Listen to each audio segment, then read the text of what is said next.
All right, so we were just talking about the gathering of information for Gacaca. Then also, there were different people who came to Rwanda to gather information after the genocide. I ran into a Harvard professor and his students who were mapping places where roadblocks were located. So people who come in and document parts of it over time. Other academics who have come studying the memorials and interviewing survivors to see if, potential positive or negative effects of the memorials. But again, these are all people who are collecting accounts from eyewitnesses, and I think, they're, the professor from Harvard and stuff, you never know what agenda people have, and you have to keep that in mind. But again, the more varied sources that we have for collecting information, I think the more the better. In terms of reparations, boy, that again is another tough one. And most of the time I think we focus on financial reparations. I'm not going to talk as much about, returning people's housing or properties, lost income, support for future generations. What I think I would bring into this conversation is how do we restore a sense of belonging when we talk about reparations? And again, the third one that you asked to talk about, reconciliation, these things are weaving together, the reconciliation and possible reparations as well as recognition. So while I sort of talk about them 1, 2, 3 as you outline them, we see all kinds of overlap, especially when we're talking about a sense of belonging, a sense of being welcomed, of acceptance. How do we restore that for people?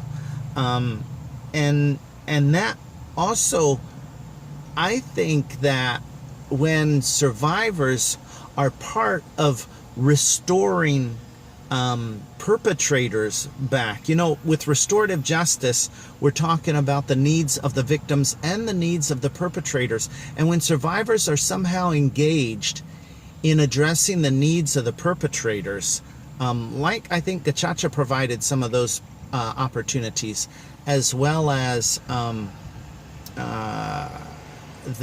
TIJ work program, where people who've confessed to what they've done in the genocide, TIJ, where people who've confessed to that can work in camps and do projects that are beneficial for the community. I think that whole sense of rebuilding the community and reconnecting and having a sense of belonging is an important part of the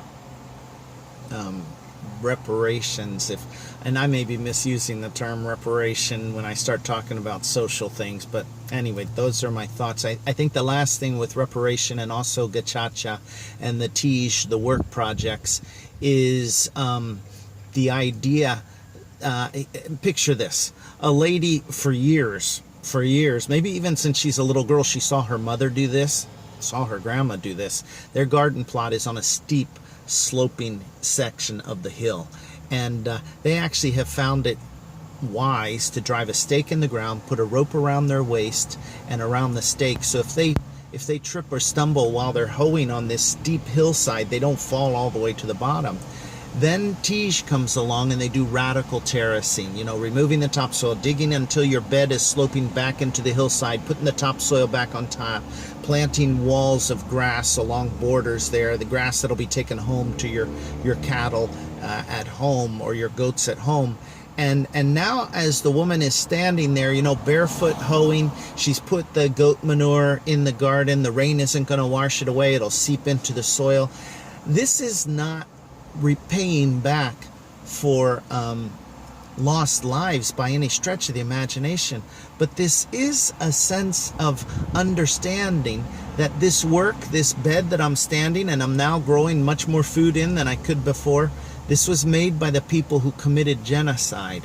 So a potential of redefining ourselves, I think, is crucial in the whole idea of recognition, reparation, and reconciliation.